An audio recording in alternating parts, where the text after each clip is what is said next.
Berdiri sejak tahun 2008, saat ini Eka Hospital Group telah memiliki 4 jaringan rumah sakit di Bekasi, BSD Tangerang, Cibubur, dan Pekanbaru. Seiring perkembangan digitalisasi di industri rumah sakit, Eka Hospital menerapkan sistem rekam medis elektronik yang dapat mengintegrasikan seluruh data pasien di keempat lokasi rumah sakit. Mengedepankan mutu dan keselamatan, Eka Hospital berkomitmen memberikan layanan kesehatan yang nyaman dan terpercaya dengan layanan staf yang ramah dan sigap. Mulai dari layanan medical check-up untuk pemeriksaan seluruh anggota keluarga, hingga pemeriksaan kesehatan untuk kebutuhan perusahaan. Menerapkan teknologi mutakhir, Eka Hospital juga memiliki radiologi information system dengan hasil pemeriksaan yang dapat disimpan dan diakses secara digital. Siap, cepat, tanggap, dan aman adalah komitmen kami untuk menjaga Anda selama 24 jam. Memiliki lebih dari 350 dokter spesialis purna waktu dari beragam disiplin ilmu kedokteran dan 1.500 tenaga medis, kami siap melayani Anda di keempat jaringan rumah sakit. Memberikan layanan terbaik di ruang operasi, Eka Hospital menggunakan peralatan canggih serta teknik bedah yang senantiasa berinovasi mengikuti perkembangan dunia medis. Fasilitas satu pasien satu kamar di seluruh jaringan rumah sakit diterapkan untuk memberikan kenyamanan pada pasien dan mengurangi risiko penularan penyakit saat perawatan. Eka Hospital melayani rata-rata 500.000 pasien per tahun, 6.000 tindakan operasi per tahun, serta melayani lebih dari 60.000 pasien medical check-up per tahun. Berbagai akreditasi dan penghargaan di tingkat nasional maupun internasional yang telah kami raih merupakan wujud komitmen kami untuk menjadi rumah sakit pilihan yang melayani dengan hangat dan sepenuh hati.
make an explosion.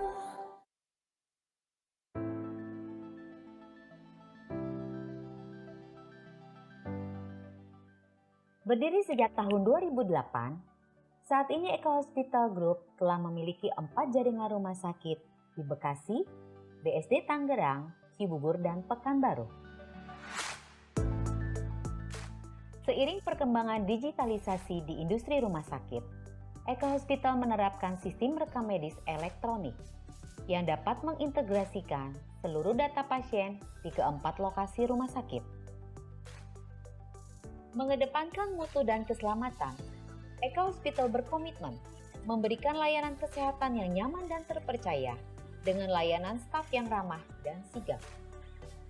Mulai dari layanan medical check-up untuk pemeriksaan seluruh anggota keluarga, hingga pemeriksaan kesehatan untuk kebutuhan perusahaan. Menerapkan teknologi mutakhir, Eka Hospital juga memiliki radiologi information system dengan hasil pemeriksaan yang dapat disimpan dan diakses secara digital. Siap, cepat, tanggap, dan aman adalah komitmen kami untuk menjaga Anda selama 24 jam. Memiliki lebih dari 350 dokter spesialis purna waktu dari beragam disiplin ilmu kedokteran dan 1.500 tenaga medis, kami siap melayani Anda di keempat jaringan rumah sakit. Memberikan layanan terbaik di ruang operasi, Eka Hospital menggunakan peralatan canggih serta teknik bedah yang senantiasa berinovasi mengikuti perkembangan dunia medis. Fasilitas satu pasien satu kamar di seluruh jaringan rumah sakit diterapkan untuk memberikan kenyamanan pada pasien dan mengurangi risiko penularan penyakit saat perawatan. Eka Hospital melayani rata-rata 500.000 pasien per tahun, 6.000 tindakan operasi per tahun, serta melayani lebih dari 60.000 pasien medical check-up per tahun. Berbagai akreditasi dan penghargaan di tingkat nasional maupun internasional yang telah kami raih merupakan wujud komitmen kami untuk menjadi rumah sakit pilihan yang melayani dengan hangat dan sepenuh hati.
can make an explosion.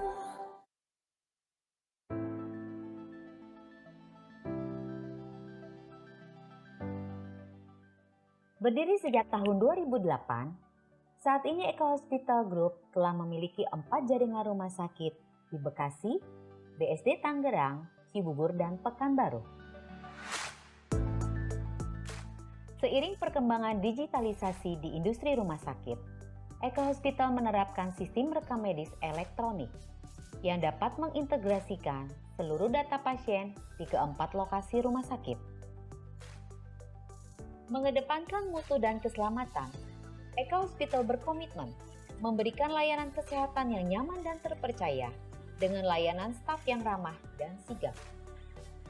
Mulai dari layanan medical check-up untuk pemeriksaan seluruh anggota keluarga, hingga pemeriksaan kesehatan untuk kebutuhan perusahaan. Menerapkan teknologi mutakhir, Eka Hospital juga memiliki radiologi information system dengan hasil pemeriksaan yang dapat disimpan dan diakses secara digital. Siap, cepat, tanggap, dan aman adalah komitmen kami untuk menjaga Anda selama 24 jam. Memiliki lebih dari 350 dokter spesialis purna waktu dari beragam disiplin ilmu kedokteran dan 1.500 tenaga medis, kami siap melayani Anda di keempat jaringan rumah sakit. Memberikan layanan terbaik di ruang operasi, Eka Hospital menggunakan peralatan canggih serta teknik bedah yang senantiasa berinovasi mengikuti perkembangan dunia medis. Fasilitas satu pasien satu kamar di seluruh jaringan rumah sakit diterapkan untuk memberikan kenyamanan pada pasien dan mengurangi risiko penularan penyakit saat perawatan. Eka Hospital melayani rata-rata 500.000 pasien per tahun, 6.000 tindakan operasi per tahun, serta melayani lebih dari 60.000 pasien medical check-up per tahun. Berbagai akreditasi dan penghargaan di tingkat nasional maupun internasional yang telah kami raih merupakan wujud komitmen kami untuk menjadi rumah sakit pilihan yang melayani dengan hangat dan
Selamat sore, Assalamualaikum warahmatullahi wabarakatuh.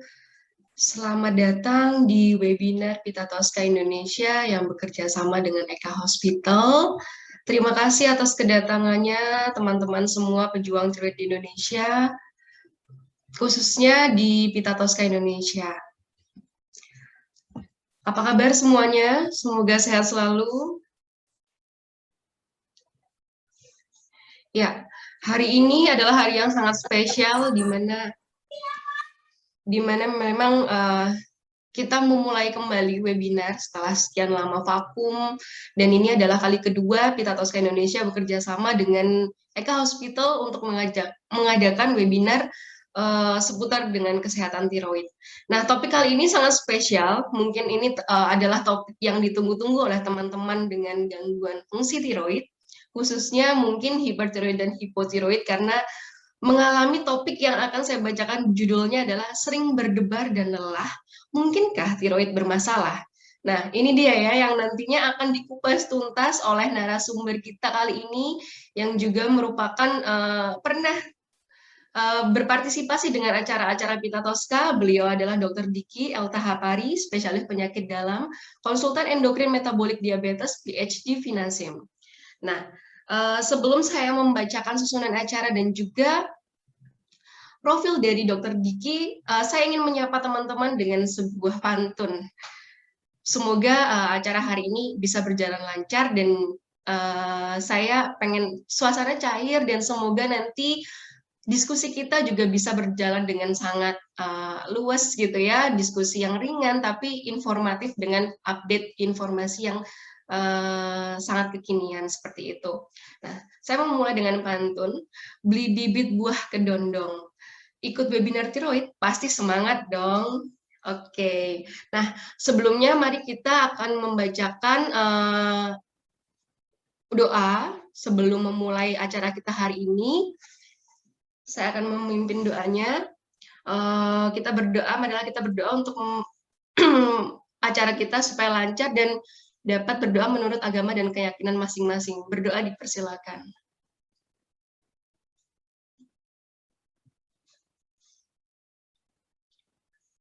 Berdoa selesai. Nah, untuk narasumber kali ini, tadi saya sudah sempat menyinggung gitu ya, bahwasanya beliau ini adalah sangat spesial, orang yang sangat berdedikasi di bidang tiroid. Kalian teman-teman pejuang tiroid, misalnya nanti ya kebingungan bagaimana nanti menghubungi beliau gitu, nanti bisa melalui Eka Hospital atau melalui CV yang saya bacakan. Beliau adalah Dr. Diki Levanus Tahapari, spesialis penyakit dalam, konsultan endokrin metabolik diabetes, PhD, seorang endokrinologis ya teman-teman. Dengan background education-nya merupakan dokter umum. Nah, ini bisa dilihat profilnya beliau di dari Fakultas Kedokteran Universitas Indonesia, kemudian mengambil spesialis di Universitas Indonesia juga, dan juga mengambil PhD di Leiden University Medical Center di Netherlands atau Belanda. Nah, beliau ini sangat aktif di organisasi juga karena beliau menjadi ketua dari Metabolic Cardiovascular and Aging Cluster di IMERI FKUI mulai dari baru ini ya 2021 hingga saat ini. Kemudian ketua dari Indonesian Thyroid Association. Nah, ini yang sudah bekerja sama berkali-kali dengan Pita Tosca, yaitu Inata Jaya. Kebetulan beliau adalah ketuanya dari Inata Jaya dan juga Vice General Secretary di Indonesian Society of Endocrinology atau PB Perkeni dari 2018 hingga sekarang. Nah, Dr. Diki bisa dipanggil, beliau berpraktik di Eka Hospital tentunya ya. Untuk mungkin nanti kalau misalkan memang mau tanya telekonsultasi atau telemedicine bisa langsung hubungi pihak dari Eka Hospital sendiri. Nah, acara kita hari ini didukung oleh Merck Indonesia, Inspiration, dan juga tentunya oleh Pita Tosca Indonesia. Nah, saya ingin membacakan susunan acara hari ini, teman-teman sekalian.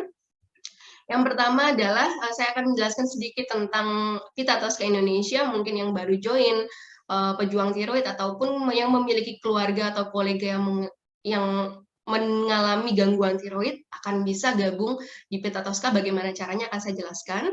Kemudian langsung ke pokok materi, yaitu dari Dr. Diki Levanus Tahapari sendiri, dengan topiknya sering berdebar dan lelah, mungkinkah tiroid bermasalah?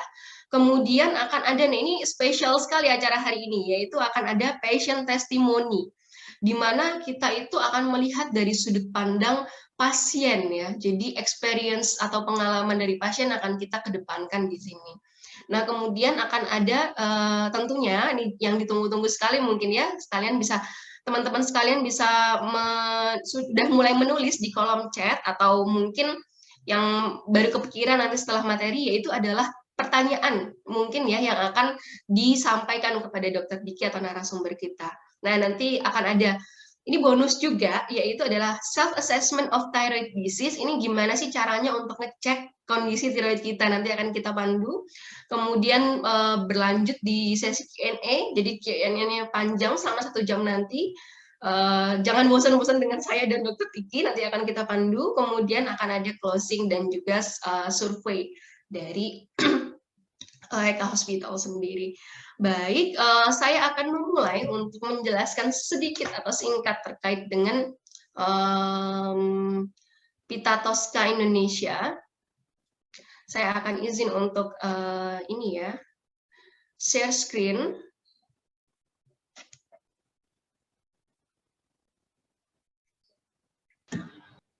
Ya. Nah, saya menjelaskan singkat tentang Pita Tosca Indonesia yang merupakan komunitas pejuang tiroid Indonesia. Sebetulnya itu apa gitu ya? Nah, dimulai dari sejarah Pita Tosca Indonesia sendiri, yang juga saya adalah seorang pejuang tiroid ya. Jadi teman-teman pejuang tiroid di Indonesia jangan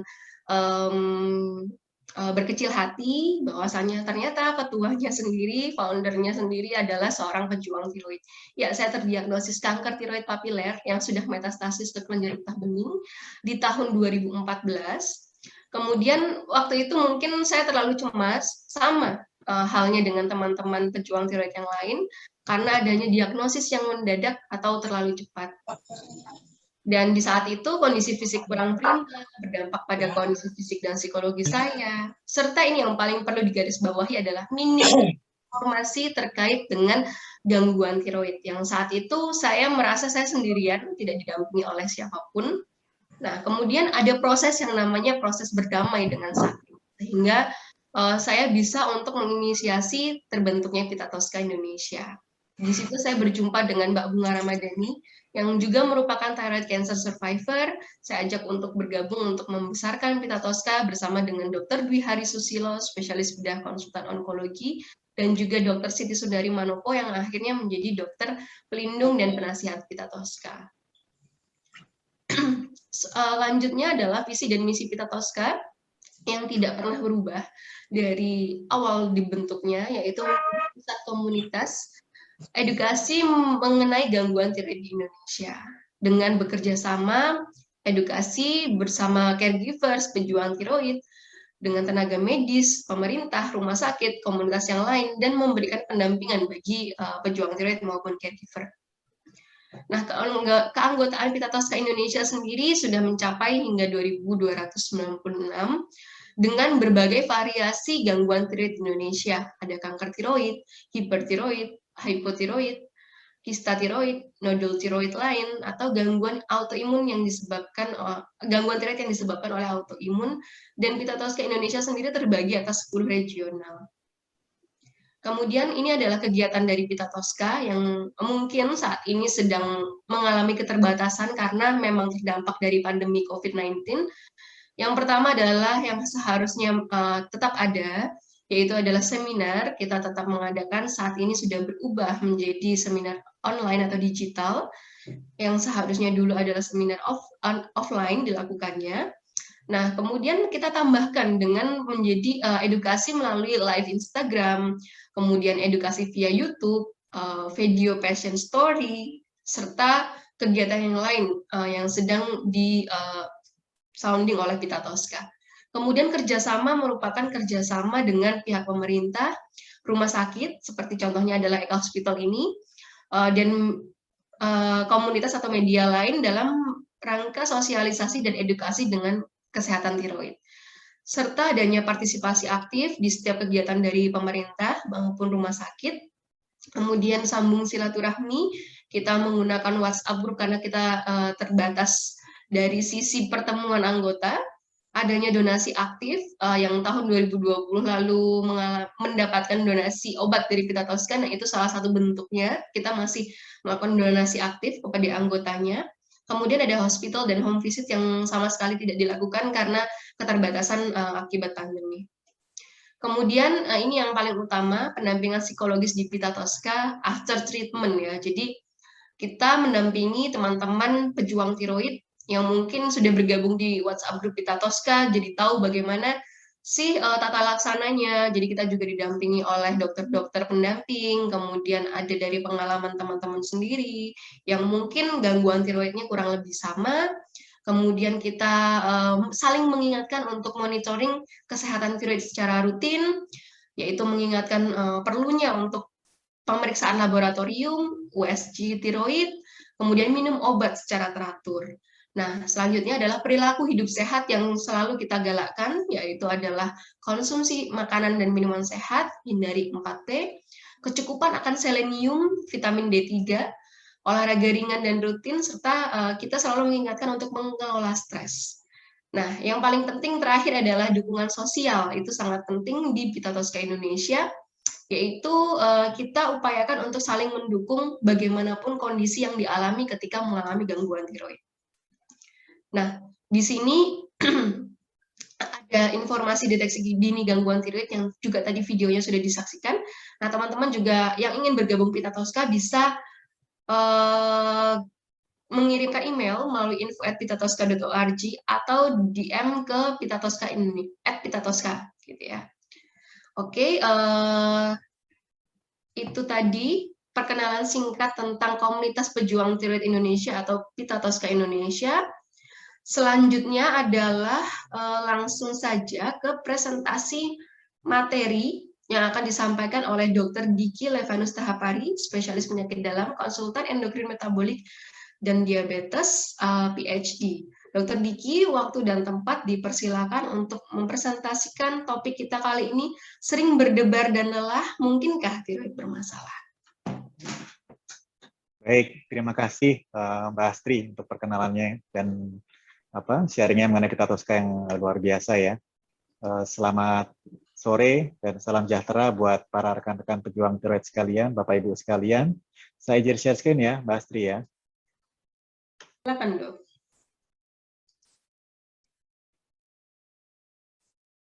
Ya, sebelumnya terima kasih untuk Eka Hospital, Dr. Virgi, dan tim, dan juga dari PT Merek dan Pita Tosca yang memberikan saya kesempatan untuk sedikit sharing sebenarnya mengenai topiknya. Topiknya yang pilih Dr. Virgi ini, karena ada iramanya nih, sering berdebar dan lelah, mungkinkah tiroid bermasalah? Ini topik yang sangat menarik ya, saya rasa ya. Jadi, pada kesempatan sore hari ini, saya akan ajak teman-teman semua berpikir sebagai seorang dokter. Nah, nanti di akhir sesi saya yang gantian berpikir sebagai pasien karena akan ada sharing dari pasien tiroid. Jadi dua hal ini menurut saya sangat penting ya, antara pasien mengetahui cara berpikir dokter dan sebaliknya, supaya bisa memperbaiki kualitas pelayanan dan hubungan pasien. Nah, dokter dalam kehidupan sehari-hari itu tentu saja harus selalu melakukan update ya, terhadap ilmu pengetahuan dan teknologi di bidang ekspertisenya, dan juga harus mampu melakukan diagnosis kondisi penyakit supaya bisa memberikan pengobatan yang sesuai. Nah, pada kesempatan sore hari ini kita akan belajar mengenai sering berdebar dan juga sering merasa lelah. Kalau kita lihat proses seorang dokter untuk bisa sampai ke diagnosis di ujung ini, itu melalui proses seperti detektif sebenarnya. Pengumpulan data dan interpretasi data. Kemudian dari sini akan ditentukan kemungkinan-kemungkinan penyebab dari keluhan tersebut. Bila diperlukan akan dilakukan tes diagnosis, baru sampai di diagnosis akhir dan pengobatan.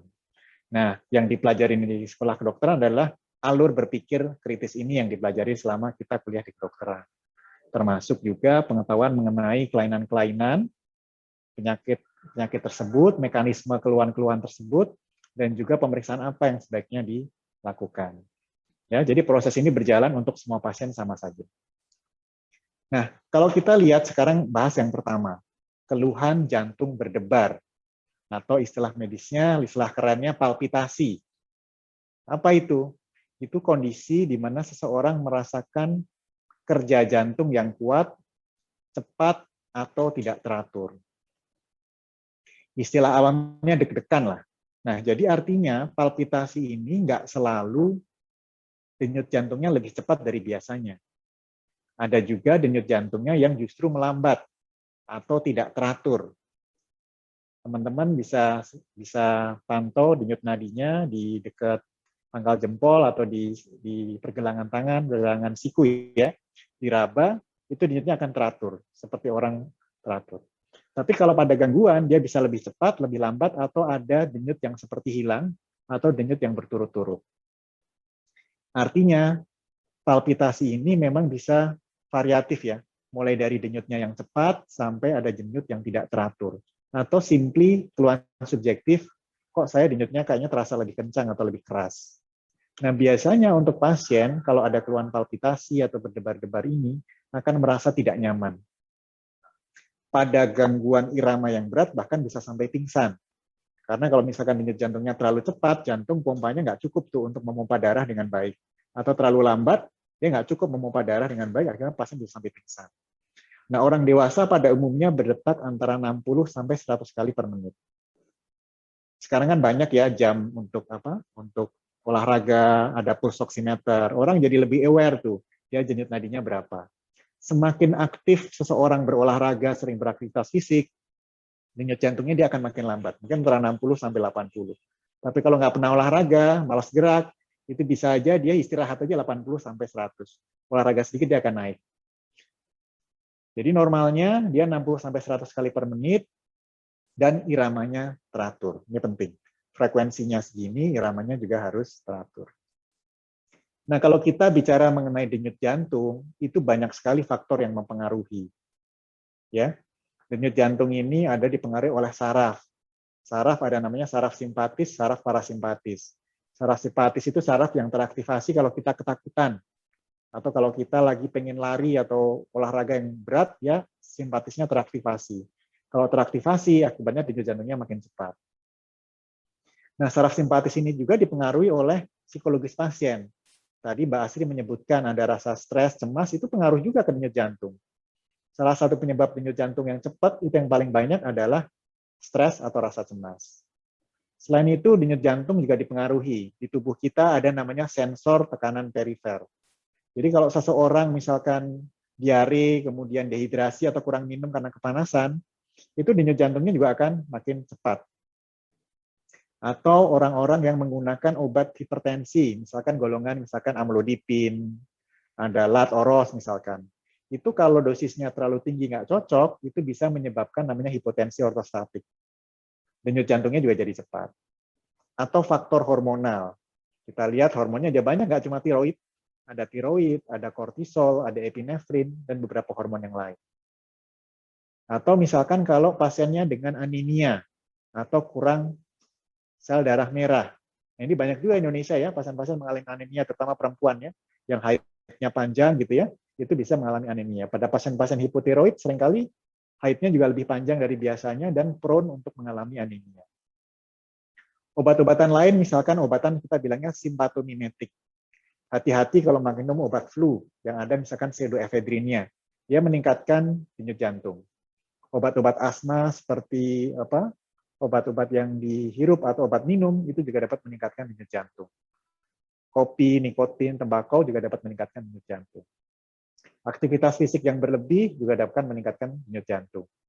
Kemudian yang nggak kalah pentingnya adalah gangguan elektrolit, terutama kalium, gangguan magnesium, kalsium, itu akan mengganggu denyut jantung. Jadi yang mempercepat denyut jantung itu bisa dua, mekanisme persarafan dan juga yang mengatur terkait dengan kontraksi otot jantungnya. Dalam hal ini adalah elektrolit dan faktor hormonalnya. Jadi kalau dokter ketemu pasien dengan palpitasi, itu berpikirnya kurang lebih ini semua penyebabnya. Maka teman-teman semua pasti akan ditanya riwayat penyakitnya, dilakukan pemeriksaan fisik, kalau perlu dilakukan EKG dan pemeriksaan laboratorium, untuk mencari kemungkinan penyebabnya, kira-kira penyebabnya yang mana dari berdebar-debarnya tersebut. Kalau terkait dengan tiroid, tadi Mbak Asti sudah menyebutkan salah satunya stres, cemas, ini bisa mempengaruhi juga denyut jantungnya. Kemudian hormon tiroid jelas, kalau hormon tiroidnya berlebih atau hipertiroid, dia bisa mempengaruhi timbulnya palpitasi.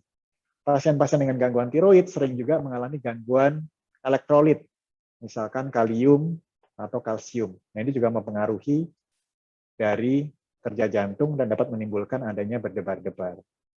Jadi tidak semata-mata kita kalau tiroidnya bagus, udah pasti nggak palpitasi lagi, belum tentu. Cari faktor yang lain. Jangan-jangan ada faktor lain yang masih ada sebagai penyebab palpitasinya. Nah, kalau kita lihat, hormon tiroid ini memang pengaruh ke macam-macam. Dia pengaruh juga termasuk ke emosional, terkait dengan instabilitas emosional, insomnia, mood, dan lain sebagainya. Pengaruh ke tulang bisa menyebabkan osteoporosis, kalsiumnya rendah, sering buang air besar, gangguan di jantungnya termasuk tadi palpitasi ya, takikardi, peningkatan curah jantung, jadi kerasanya denyut jantungnya kencang sekali, sampai bisa menyebabkan miopati atau kelainan otot. Nah, ini seringkali yang jarang dibahas. Makanya kelemasan pada pasien tiroid itu bisa beberapa hal. Bisa masalah di jantungnya yang sudah terlalu bekerja keras, atau memang ada masalah di ototnya. Nah, kita bahas masalah di ototnya. Kita sering sebut namanya kalau di kedokteran namanya miopati atau penyakit otot. Dapat terjadi duanya, bisa karena hipotiroid atau bisa terjadi karena hipertiroid. Jadi dua-duanya bisa bikin kelainan. Kalau pada hipotiroid, itu kelainannya bisa berupa kelemahan otot, nyeri, dan kram. Ini cukup sering ya, kerasa pegel-pegel badannya. Dan biasanya di otot yang dekat dengan pusat tubuh, bisa di paha atau di bahu.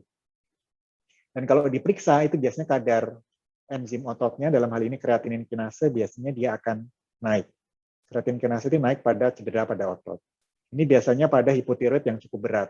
Biasanya yang sangat tinggi, biasanya sering mengalami kondisi kelainan otot. Pada kondisi yang sangat berat, yang hipotiroidnya sangat berat, itu bisa mengalami namanya rhabdomyolisis. Jadi bukan hanya kerusakan otot sedikit, tapi kerusakan ototnya sangat luas. Ini terutama pada pasien-pasien yang hipotiroid, kemudian melakukan olahraga yang berlebihan. Karena olahraga kan juga memicu kerusakan otot kalau berlebihan. Atau hipotiroid, kemudian minum obat penurun kolesterolnya, dosisnya ketinggian. Pasien hipotiroid memang kolesterolnya cenderung naik gitu. Jadi sebenarnya nggak perlu obat kolesterol, normalkan dulu tiroidnya. Kalau tiroidnya normal masih hipertiroid, baru kita berikan obat. Maaf, kalau tiroidnya sudah normal tapi masih kolesterolnya tinggi, baru kita berikan obat penurun kolesterol.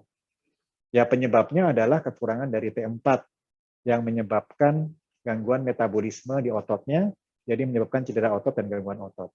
Pengobatannya gampang sebenarnya, cukup diberikan obat pengganti hormon tiroidnya. Dalam hal ini adalah diberikan levothyroxine. Nah, pada hipertiroid itu juga sering dapat terjadi ya. Dapat terjadi kram otot maupun nyeri otot, walaupun lebih jarang dibandingkan pada pasien dengan hipotiroid. Kalau hipertiroid yang paling sering adalah kelemahan, terutama kelemahan di otot-otot besar, biasanya di paha yang paling sering. Jadi biasanya kalau mau jongkok, mau berdiri, itu rasanya lemas sekali. Mau duduk, jongkok, berdiri, mau jalan, susah rasanya. Atau naik tangga, rasanya berat sekali. Ini seringkali dikeluhkan oleh pasien. Penyebabnya kurang lebih sama, karena berkontribusi juga terhadap kerusakan dari otot tersebut. Kalau makin tinggi hipertiroidnya, maka katabolisme proteinnya makin tinggi. Pengobatannya sama sebenarnya, diobatin sesuai dengan penyebabnya. Kalau hipertiroid ya diobatin hipertiroidnya. Diberikan dosis levothyroxine misalkan. Dia akan perbaikan. Cuma perlu waktu biasanya pengobatan miopati. Nah, terkait kelainan otot, ada satu lagi kelainan yang seringkali ditemukan dan seringkali tidak terdiagnosis nih biasanya. Ada namanya hipokalemia atau kadar kaliumnya rendah. Ini pasien dengan hipertiroid seringkali datang bukan ke dokter penyakit dalam, datangnya ke dokter saraf dengan kelemahan kaki. Diperiksa ternyata kaliumnya rendah. Diperiksa ternyata masalahnya ada di tiroidnya. Dan ini bisa berulang juga gitu. Jadi kaliumnya diatasin, kadang-kadang masih ada karena ada masalah di kanal kaliumnya. Jadi penting sekali pada pasien-pasien dengan hipo atau hipertiroid, kita periksa juga kadar elektrolitnya. Salah satunya adalah kadar dari kaliumnya. terutama pada pasien-pasien dengan keluhan otot. Kemudian sekarang kita kenal juga namanya burnout ya, karena rasa lemah ini kan bisa secara general juga ya, tidak pada otot-otot besar, tapi pada umum pada kondisi badan kita gitu. Kita merasa capek, mau ngapa-ngapain aja capek rasanya. Jadi tingkat energi yang rendah sepanjang hari. Nah ini ternyata ada kaitannya dengan tiroid, karena kalau kadar hormon T4 atau T3-nya rendah, ini maka aktivitas metabolisme tubuh kita akan menurun. Jadi memang hormon tiroid ini walaupun kelenjarnya kecil di leher, tapi memang hormon ini pengaruh ke seluruh metabolisme dalam tubuh kita. Jadi kalau memang kita hormon T4-nya rendah, maka bisa timbul keluhan gangguan metabolisme yang melambat, akibatnya mudah merasa lelah. Pada pasien-pasien yang mengalami gangguan konversi T4 menjadi T3, misalkan pasien-pasien yang banyak minum alkohol atau ada gangguan fungsi hati, itu seringkali T4-nya normal tapi T3-nya rendah. Nah ini seringkali juga timbul keluhan-keluhan yang masih merasa seperti kondisi hipotiroid walaupun FT4-nya sudah normal. Nah jadi secara umum, saya rasa ini tadi sudah disampaikan oleh Mbak Astri, kita perlu mengenali kelenjar tiroid kita. Ada di leher, terletak seperti kupu-kupu, yang bilang. Ya, jadi di bawah jakun kalau pada laki-laki. Nah, kalau kita lihat hormon yang dihasilkan oleh tiroid tadi ada namanya hormon T4. T4 ini di jaringan perifer diubah jadi T3. Nah, ini pengaruhnya kemana-mana. Ke denyut jantung menjadi takikardi palpitasi, mengeluh kenafasan, bisa bikin orangnya jadi diabetes, mengganggu menstruasi, mengganggu hati, mengganggu kesehatan tulang, gangguan otot, suhu tubuh, berat badan, dan perkembangan otak. Jadi memang dampaknya sangat luas. Dan kalau kita lihat, kalau hormon hiper atau hipotiroid, nanti teman-teman isi kuesionernya. Nanti ada kuesionernya untuk hipotiroidnya, kalau skornya lebih dari sekian, berarti resiko hipotiroid. Kalau screening hipertiroid ada juga kuesionernya terpisah, dia bisa baru dilakukan pemeriksaan tambahan. Intinya kalau hipertiroid itu biasanya dia semuanya meningkat. Denyut jantungnya meningkat, pasiennya aktif, mudah marah, susah tidur. Kalau hipotiroid kebalikannya, lebih semuanya metabolismenya melambat. Nah, cara mengenali fungsi tiroid, pertama tadi dari gejala. Pertama dengan screening bisa dikerjakan. Nanti kalau memang screeningnya mengarah ke kelainan tiroid, teman-teman bisa ketemu dokter untuk digali lebih dalam lagi faktor risiko tiroidnya. Kemudian perlu dilakukan pemeriksaan hormon. Paling simpel diperiksa TSH-nya aja, kalau cuma untuk screening. Tapi kalau mau lengkap bisa juga diperiksa FT4 dan T3. Pada kasus-kasus tertentu, kadang-kadang perlu diperiksa tambahan, seperti scintigraphy tiroid atau USG tiroid. Gitu. Memang dengan USG tiroid sekarang para ahli endokrin rata-rata sudah punya USG bedside gitu, jadi bisa diperiksa langsung pada saat meriksa pasien. Nah, itu bisa memberikan tambahan nilai diagnostik gitu. Pasien nggak usah nunggu, langsung di USG langsung ketahuan penyebab kelainan tiroidnya apa. Nah, salah satu yang penyebab yang paling sering adalah autoimun ya. Makanya beberapa pasien kadang-kadang diperlukan pemeriksaan antibodi. Yang sayang sampai sekarang ini pemeriksaannya masih relatif cukup mahal. Nah, kalau selain tadi fungsi tiroid, ada juga kelainan benjolan tiroid yang tadi kita nggak banyak bahas ya. Jadi bisa aja kelainan benjolan tiroid ada tumor. Kalau ada benjolan tiroid, yang paling penting adalah pertama screening fungsi tiroid tadi TSH, sama dilakukan USG.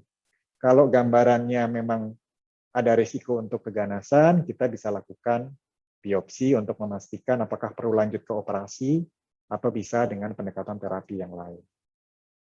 Jadi sampai ke kesimpulan, sering berdebat dan lelah, mungkinkah tiroid bermasalah? Ya, berdebat dan mudah lelah ini adalah termasuk gejala kelainan tiroid yang sering ditemukan pada pasien. Pasien sering datang ke dokter jantung karena berdebar, tapi ternyata dievaluasi, ternyata ada masalah tiroidnya.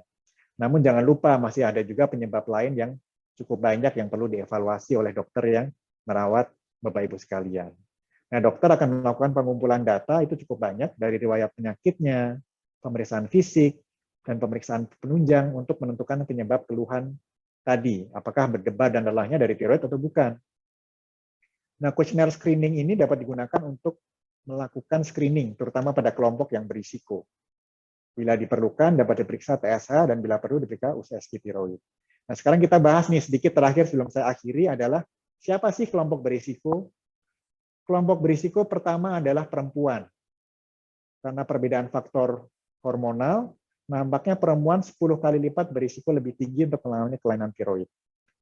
Kemudian usia. Nah, usia ini juga beda-beda nih. Kalau di atas 50 lebih berisiko mengalami hipotiroid. Tapi kalau untuk grave disease itu pada usia 20 sampai 40 tahun. Ya, jadi perbedaan. Risiko kanker juga lebih tinggi pada usia yang relatif muda sama usia yang di atas 50 tahun. Genetik juga seringkali berkaitan ya. Pasien-pasien tiroid seringkali ada saudaranya, entah itu bapak ibunya, entah itu tantenya atau kakek neneknya yang memiliki tiroid juga. Kemudian kehamilan juga dapat meningkatkan resiko untuk kelainan tiroid. Kemudian stres juga dapat meningkatkan, merokok juga meningkatkan resiko tiroid, obat-obatan, terutama obat-obatan yang sering adalah obat-obatan jantung, misalkan terkait gangguan irama jantung misalkan, amiodaron yang sering dipakai ya, yang lain sih jarang dipakai. Kemudian operasi tiroid tentu saja, kalau pasien-pasien kanker tiroid yang dioperasi, diangkat tiroidnya, tentu saja akan membutuhkan terapi suplementasi tiroid seumur hidup. Pasien mengalami hipotiroid bisa timbul keluhan-keluhan terkait hipotiroid. Kemudian terakhir adalah pasien-pasien yang dilakukan ablasi atau radioiodin terapi. Nah ini kalau Anda saudaranya yang ada tiroid, berarti Anda berisiko tinggi juga untuk mengalami tiroid, sebaiknya lakukan screening dengan awali dengan kuesioner yang tadi. Baik, saya rasa ini slide terakhir saya. Terima kasih untuk perhatian dari rekan-rekan pejuang tiroid sekalian. Terima kasih. Saya kembalikan lagi ke Mbak Astri. Ya, terima kasih Dokter Diki atas penjelasannya yang sangat komprehensif. Kalau saya bisa memberikan resume gitu ya Dok ya, bahwasannya ternyata gangguan tiroid ini berkembang gitu ya ilmunya, karena yang jarang dibahas seperti miopati akhirnya dibahas juga oleh Dokter Diki karena itu sangat berkaitan dengan masalah tiroid atau gangguan tiroid sendiri. Dan juga gangguan tiroid ini ternyata terdiri dari berbagai macam. Bisa jadi yang sangat dibahas tadi adalah gangguan fungsi, yaitu hipertiroid dan hipotiroid. Bahkan sampai Dokter Diki sangat meng-highlight bahwasanya sering berdebar dan lelah itu memang adalah salah satu gejala dari gangguan tiroid, terlebih gangguan fungsi ini. Nah, tadi juga Dokter Diki sempat menyinggung bahwasannya yuk kita sama-sama melihat dari sudut pandang dokter dan juga sudut pandang dari sisi pasien sendiri ya Dok ya, supaya kita saling melengkapi ilmu dan melengkapi informasi yang didapat.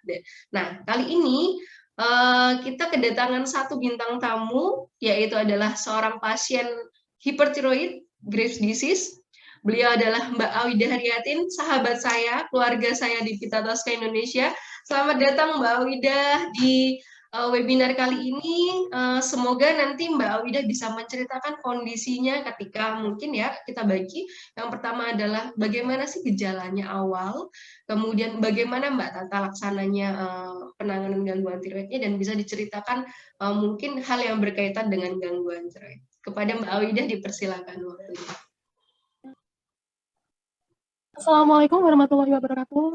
Selamat sore, Dr. Diki, Mbak Astriani, dan juga rekan-rekan. Perkenalkan, nama saya Awida Haryatin. Saya pasien hipertiroid dan juga salah satu anggota di Vita Tosca Indonesia.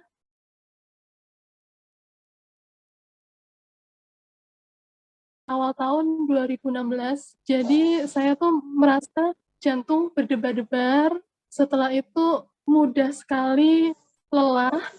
Yang ketiga itu saya mudah merasa gerah, terutama saat malam hari, dan juga tremor tangannya tuh, dan yang terakhir itu berat badan saya turun drastis, dari 60 kilo sampai akhirnya ke 50 kilo.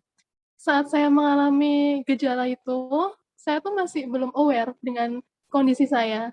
Saya masih merasa, oh nggak apa-apa ini, oh seneng dong berat badannya turun gitu ya. Nah makin lama, beberapa bulan, akhirnya leher saya tuh mulai bengkak. Jadi makin besar lehernya dan bengkak. Saat itu akhirnya saya memutuskan untuk ke dokter di bulan Mei 2016. Untuk pertama kalinya saya ke penyakit dalam. Saya dicek FT4-nya, TSHS-nya, dan memang hasilnya saya hipertiroid. Saat itu saya kaget ya, kayak denial, oh tapi saya nggak apa-apa kok, apa ya gitu. Akhirnya saya tuh masih nggak mau balik ke dokter, saya memutuskan untuk pengobatan alternatif. Selang beberapa lama, gejala saya tuh makin berat dan mengganggu. Saya jadi sulit tidur, karena tadi kan gerah terus rasanya, dan jantung itu berdebar terus gitu. Berat badan makin kurus gitu. Akhirnya di bulan Oktober 2016, di tahun yang sama, saya kembali untuk konsul ke penyakit dalam. Dan dicek ulang hormonnya, memang betul hormon saya makin tinggi. Dan akhirnya saya memutuskan untuk, oke, saya ikuti saran dokter dengan cara rutin minum tirosol dan juga propanolol. Selang berapa bulan, kurang lebih 4 bulan, saya treatment tirosol dan propanolol. Hormon saya tuh normal di Januari 2017. Hormonnya normal, stabil, dan saya mulai bisa menerima keadaan kalau saya ini punya gangguan tiroid. Saya ketemu banyak teman di Vita Tosca, akhirnya saya mengetahui, oh, saya harus USG tiroid juga ya, karena ada bengkak di leher. Akhirnya saya coba bicara sama dokternya apa boleh USG. Akhirnya saya dikasih rujukan untuk USG tiroid. Di bulan Februari 2018 saya USG tiroid yang pertama dan hasilnya tuh struma diffusa bilateral. Saat itu hormon saya stabil dari Januari 2017 hingga saat saya hamil anak kedua di bulan April 2020 tahun lalu, trimester pertama saya hamil, hormon saya naik lagi. Mungkin karena faktor setiap kali minum obat tuh selalu muntah gitu. Dan masuk trimester kedua, itu saya mengalami, kalau dokter endokrin saya bilang, saya mengalami nyaris krisis tiroid. Jadi selama seminggu, saya bed rest total di rumah sakit. Setelah itu saya diberikan obat yang tinggi, karena hormon saya sangat tinggi sekali. Setelah itu sempat dicek TRAB-nya, antibody trap-nya, dan memang saya tipikal katanya Graves' disease. Saat itu dokter endokrin bilang, ini mau nggak mau emang dosisnya harus tinggi ya, tapi nanti efek sampingnya mungkin anaknya akan hipotiroid. Jadi memang saat itu alhamdulillah saya masih terselamatkan hormonnya, dan anak saya yang kedua memang lahir dengan kondisi hipotiroid. Tapi alhamdulillah sekarang udah baik karena pengobatan tadi yang tepat dan sedini mungkin. Dan kemarin bulan lalu Juni 2021 akhirnya saya USG tiroid ulang dan hasilnya adalah struma diffusa bilateral dengan multiple nodul dan multiple limfodenopati. Maaf ya kalau spellingnya salah ya. Nah, setelah hasil dari itu, saya dirujuk untuk biopsi FNAB, hasilnya nodul regiotiroid dengan folikular sel hiperplasia. Nah, saya kurang tahu ini bulan Agustus depan. Jadi itu sedikit journey saya sebagai seorang pasien hipertiroid, dan barangkali bila saya boleh ngasih saran nih ke teman-teman, mungkin kita memang harus lebih aware dengan kondisi kita. Mungkin kan sekarang ada kegiatan kayak periksa leher Anda mandiri gitu, itu mungkin bisa diterapkan setiap hari, kayak kita periksa supaya lebih aware dengan tubuh kita. Dan juga mungkin yang kedua, bila kita merasa ada yang berbeda dengan tubuh kita, sebaiknya segera konsultasikan kepada dokter. Dan lalu yang pasti kita harus mengikuti anjuran dokter, advice dari dokter, dan yang pasti kita harus melakukan pola hidup sehat. Barangkali itu sih yang bisa saya sharingkan. Terima kasih atas kesempatannya, dan mohon maaf ya bila ada salah kata dan juga salah pengucapan. Terima kasih. Wassalamualaikum warahmatullahi wabarakatuh. Mbak Astriani, saya kembalikan. Waalaikumsalam warahmatullahi wabarakatuh. Terima kasih Mbak Awida atas sharingnya. Luar biasa sekali, di mana memang menjadi pejuang tiroid itu kalau nggak kita sendiri yang merasakan tuh siapa lagi gitu ya. Jadi kita harus, tadi Mbak Awida bilang, aware terhadap gejala klinis yang kita rasakan, mulai ada mungkin benjolan apabila memang teraba gitu ya, bukan terasa lagi tapi kayak teraba, kita bisa raba dengan periksa leher Anda. Nah, ini perlu untuk diperiksakan. Tadi Dokter Diki juga sudah menyampaikan bahwasanya ketika ada benjolan, nodul, apapun itu segera untuk membawa ke dokter penyakit dalam setidaknya. Nah, ternyata Mbak Awidah menceritakan perjalanannya, bagaimana mulai dari awal sampai akhirnya berhasil hamil ya Mbak, bahkan sampai anak kedua ya Mbak ya. Nah, ini teman-teman pejuang tiroid, jangan sampai kita patah semangat, jangan sampai kita rendah diri karena memang merasa, aduh saya sebagai pasien saya tidak bisa ngapa-ngapain. Ini loh bukti bahwasannya pejuang tiroid saya, Mbak Awida, teman-teman semuanya, pejuang tiroid itu bisa untuk disembuhkan ya. Bisa untuk kita bisa mencapai, bukan disembuhkan sih, dalam arti normal yang baru versi kita masing-masing. Jadi kita masih tetap optimal dan berdaya kembali. Terima kasih Mbak Awida atas waktu dan kesempatannya.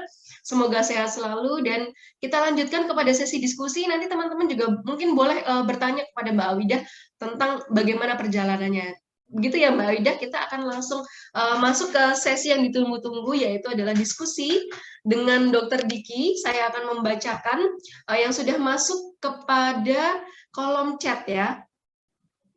Yang pertama adalah Ibu Paulina dari Ngawi, Jawa Timur. Wah, ini jauh ini. Saya hipertiroid dan nodul solid jinak, dok. Sudah ablasi dengan 10 milikuri 3 kali. Nah, sekarang kondisi saya adalah hipotiroid. Mengapa setelah hipotiroid tekanan darah cenderung rendah?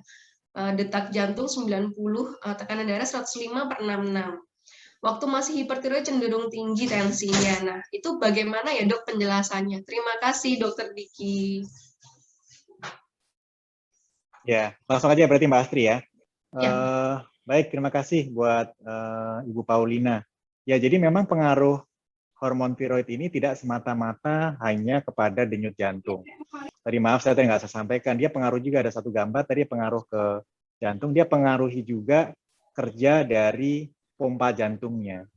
Jadi kerja dari pompa jantungnya juga lebih kuat gitu. Makanya nggak cuma cepat, tapi rasanya denyutnya lebih kuat gitu. Nah, kalau tekanan darah itu dipengaruhi dua faktor. Pertama, faktor pompa jantung yang menguat, sama faktor pembuluh darahnya ada penyempitan atau tidak. Peningkatan di salah satu faktor, dia meningkatkan tekanan darahnya. Nah, pada hipertiroid, karena dia peningkatan pompa jantung tadi, itu menyebabkan tekanan darahnya naik. Pada jangka panjang, dia bisa menyebabkan jantungnya jadi bengkak gitu. Itu yang bahaya kalau nggak diobati. Jadi untuk Mbak Wida berobatnya rutin ya, jadi tidak sampai terjadi komplikasi ke jantung. Nah, kalau hipotiroid justru kebalikannya. Yang jantungnya pompanya kuat, kalau hipotiroid pompanya jadi lebih lemah. Denyut jantungnya lebih lambat. Akibatnya tekanan darahnya juga akan turun gitu. Jadi memang nggak boleh spektrumnya terlalu tinggi atau terlalu rendah, memang dia harus pas. Kalau nodul dan kemudian diablasi, memang resikonya akan menjadi hipotiroid. Tapi harus minum berarti hormon tiroidnya seumur hidup gitu untuk menjaga kondisinya supaya tetap menjadi eutiroid, jadi supaya fungsi terkait tiroidnya semuanya tetap terjaga supaya berfungsi secara normal. Mungkin itu, Pak Astri. Oke, berarti intinya itu tetap harus pemeriksaan rutin atau monitoring tadi ya dok ya, untuk menjaga fungsi tiroidnya agar tetap bisa bekerja secara normal. Baik, terima kasih dok. Ini mungkin saya bacakan 3 pertanyaan, nanti kemudian akan ada pertanyaan yang sudah raise hand tadi ya. Ada dari Ibu Fitrianti, usia 30 tahun dari Sumedang, mengalami hipertiroid dari bulan Agustus 2020. Saya mengalami pendarahan yang tidak normal per vagina, haid saya kacau dan lama. Saya mengkonsumsi obat neomerkazol dan propanolol. Sekarang diminum selang 1 hari, dok. Pertanyaannya, bagaimana untuk mengatasi hal tersebut ya, dok? Apakah benar ini karena gangguan tiroid? Karena sudah cek ke dokter kandungan semuanya baik-baik saja. Ya, baik. Terima kasih, Ibu Fitrianti Aprilia ya.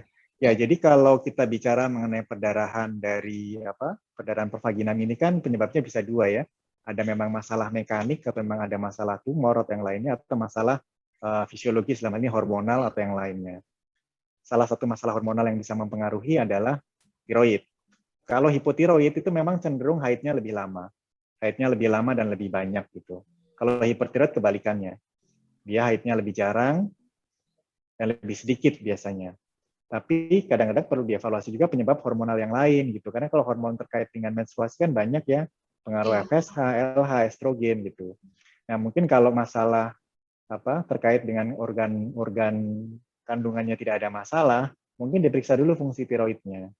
Kalau fungsi tiroidnya normal, ya kita evaluasi yang lain, faktor-faktor fisiologis hormonal yang lain selain fungsi tiroid. Tapi pada umumnya memang kalau hipotiroid itu memang bisa menyebabkan gangguan dari haid. Dengan pengobatan neomerkazol mungkin dievaluasi dulu, mungkin simple TSH aja diperiksa.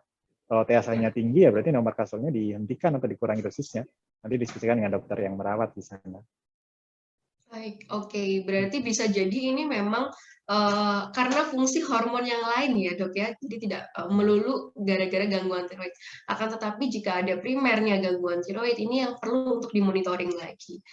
Nah, ada pertanyaan lanjutan terkait dengan hipotiroid dari Ibu Alia Az-Zahra. Saya punya hipotiroid dok. Kalau marah suka merasa detak jantungnya lebih kencang. Apakah ini bisa jadi penyakit jantung juga? Dan juga mengalami mood swing seperti sedih langsung bisa berubah. Saya juga ini mau titip salam untuk Pita Tosca dan titip salam untuk dokter yang menangani di Rumah Sakit Hermina Pasteur. Nah, apakah ciri-ciri gangguan mood yang muncul ini dok adalah gangguan tiroid juga, dan ini bagaimana penjelasannya dengan hipotiroid? Ya, terima kasih. Ya, memang untuk gangguan mood ini sangat dipengaruhi oleh fungsi tiroid ya. Tapi kalau memang fungsi tiroidnya sudah baik, jadi mungkin perannya akan menurun dengan terhadap gangguan mood tadi gitu. Kalau kita bicara mengenai berdebar-debar, itu memang dipengaruhi banyak faktor. Tadi kan saya sampaikan ya, salah satunya stres, cemas bisa pengaruh juga ke berdebar-debar gitu. Misalkan kita lagi marah juga pasti berdebar-debar juga gitu. Karena memang itu mekanisme tubuh kita ya, mekanisme dari saraf simpatis gitu. Simpatis dia akan merangsang denyut jantungnya menjadi lebih cepat. Dan memang tiroid ini mempengaruhi tadi, salah satunya memang mempengaruhi imbalance dari mood. Kalau dia sedang hipertiroid, memang lebih cenderung ke arah ansietas biasanya. Mudah cemas, sulit tidur, mudah marah gitu ya. Tapi kalau swing ke hipotiroid itu kebalikannya. Lebih banyak diam, lebih banyak biasanya moodnya lebih depres gitu ya. Dan lebih malas mau ngapa-ngapain gitu. Itu penting untuk menormalkan. Tapi penting juga kalau misalkan fungsi tiroidnya sudah normal, mungkin harus cari penyebab yang lain.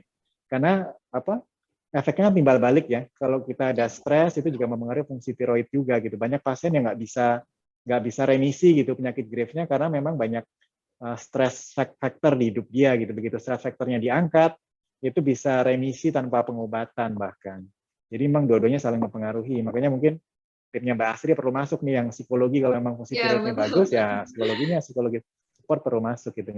Jangan semata-mata menyalahkan fungsi tiroidnya saja gitu kalau sudah normal. Iya, terima kasih dok. Ya memang betul dok, bahwasanya terkadang orang itu sering terlupa cemas atau stres berlebih itu sangat memicu adanya kelainan fungsi tiroid sendiri. Jadi antara fisik dan psikologis itu sangat berhubungan sekali ya dok ya, terlebih adanya gangguan tiroid ini. Jadi teman-teman mungkin yang nanti gabung di Pita Tosca, kita belajar bersama-sama bagaimana mengelola emosi atau mengelola stres, itu sangat penting sekali. Baik. Ini ada pertanyaan lanjutan dok dari Ibu Hana. Sering berdebar itu apakah salah satu efek dari hipertiroid Graves disease juga? Nah, kemudian manakah yang lebih berbahaya nih dok? Apakah gangguan hipertiroid atau hipotiroid? Ini pertanyaannya agak banyak ya dok ya. Saya coba bacakan dulu semua. Nah, dan Hashimoto itu apa dan apakah bisa disembuhkan? Seperti itu dok. Kemudian yang terakhir, apakah pasien dengan gangguan tiroid boleh divaksin? Terima kasih. Ya, baik. Terima kasih, Ibu Hana. Saya jawab satu-satu ya. Ya. Ya, berdebar-debar apakah salah satu efek dari hipertiroid? Ya, jawabannya salah satu gejala yang paling sering ditemukan pada pasien dengan hipertiroid yang membawa ke dokter itu adalah karena keluhan berdebar-debarnya. Kedua, cepat lelah. Ketiga, berat badannya turun drastis gitu. Terutama yang bapak-bapak biasanya kalau hipertiroid turun drastis langsung kontrol gitu. Kalau ibu-ibu biasanya lebih senang tuh Mbak Astri. Kalau turun di awal-awal senang, tapi habis itu kalau udah terlalu berlebihan ya datang ke dokter juga sih akhirnya. Tapi seringkali jadinya terlambat. Nah kalau hipotiroid lebih berbahaya mana, hipo atau hiper? Dua-duanya berbahaya Bu, nggak boleh ada hiper atau hipotiroid. Kalau hipertiroid memang bisa mengganggu sekali ya. Jangka panjang tadi saya bilang bisa menyebabkan gangguan jantung. Yang paling bahaya dari hipertiroid itu adalah krisis tiroid, tadi Mbak Awida menyampaikan. Apa itu krisis tiroid? Itu kegawatan karena hormon tiroid yang berlebihan. Pada umumnya pada pasien-pasien tiroid yang mengalami infeksi. Jadi hati-hati, pasien yang masih hipertiroid kemudian mengalami infeksi, tolong segera hubungi dokternya. Karena dengan adanya infeksi, dia menyebabkan tubuh kita itu lebih sensitif terhadap hormon tiroid yang sudah berlebihan gitu. Ya, Begitu kita ada infeksi, hormon tiroidnya lebih sensitif, jadi gejala-gejala hipertiroidnya akan lebih nyata. Bisa berdebar-debarnya, bisa menyebabkan gangguan irama jantung, bisa menyebabkan tensinya sangat tinggi sekali, bahkan bisa sampai nggak sadar gitu, bikin kerusakan sel hati dan lain sebagainya. Jadi hati-hati kalau hipertiroid dengan infeksi.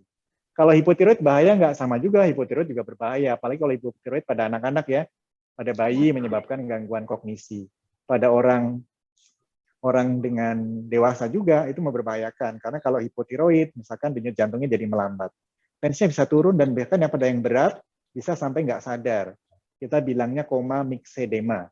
Jadi pasien nggak sadar ternyata karena hipotiroid. Biasanya pasien-pasien ini seatiroid nih, Mbak Astri, yang bosen minum obat gitu. Padahal kan harus nggak bisa kan, harus diminum obat seumur hidup. Cuma kadang-kadang bosen, jadi nggak mau minum obat.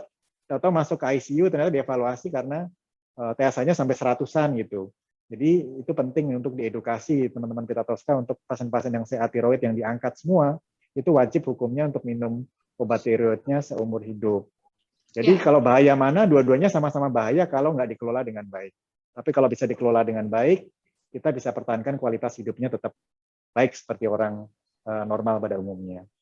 Pertanyaan kedua ini ya, Hashimoto. Hashimoto apakah bisa disembuhkan? Sayangnya sampai sekarang belum ya. Hashimoto ini kan peradangan tiroid yang kronik. Jadi sifatnya juga fluktuatif ya. Kadang-kadang dia terkontrol, bagus. Kadang-kadang ada periode dia agak hipertiroid sedikit, terus normal lagi. Sampai kalau kerusakan tiroidnya sudah banyak, jadi dia menyebabkan jadi hipotiroid. Kalau hipotiroid ya akhirnya akan minum obat seumur hidup. Tergantung besarnya kerusakan tiroidnya. Kalau kerusakan tiroidnya sedikit, mungkin dosis kecil 25-50 udah cukup. Tapi kalau kerusakannya besar, harus minum 50-100 misalkan. Jadi tergantung progresivitas dari Hashimoto-nya sendiri. Sampai sekarang kita belum ada. Tapi mungkin ke depan kalau kita bisa kembangkan stem cell dan lain sebagainya, mungkin ada harapan. Tapi kita masih dalam tahap penelitian yang itu. Amin. Ini angin segar ya buat teman-teman pejuang Hashimoto ya dok ya. Semoga ada update ilmu pengetahuan. Kemudian CA papiler tiroid metastasis kelenjar darah bening. Ya, kalau kanker itu kan memang prinsipnya karena dia ganas, dia memang bisa menyebar. Kalau papiler biasanya memang menyebarnya kelenjar getah bening biasanya. Kalau folikuler dia bisa lebih jauh lagi gitu. Makanya penting sekali yang tadi periksa leher mandiri supaya ketahuan seawal mungkin gitu. Jangan sampai ketahuan sudah ada metastasis gitu. Jadi CA papiler ini sebenarnya kan saya nggak akan bilang dia kanker yang baik karena memang akan mempengaruhi kualitas hidup juga gitu. Tapi artinya dia bisa disembuhkan gitu. Survival rate untuk 10 tahun itu bagus sekali kalau papiler pada fase awal. Pada yang sudah meta pun kalau sudah ditata laksana dengan baik bisa bagus juga. Beberapa pasien kadang datang dengan komplikasinya gitu, datang dengan patah tulang ternyata meta tulang, datang dengan nyeri punggung ternyata meta ke tulang belakang gitu. Itu yang kita nggak mau gitu. Kita maunya ketemu lebih awal. Jadi kalau teman-teman ada faktor risiko, segera lakukan pemeriksaan.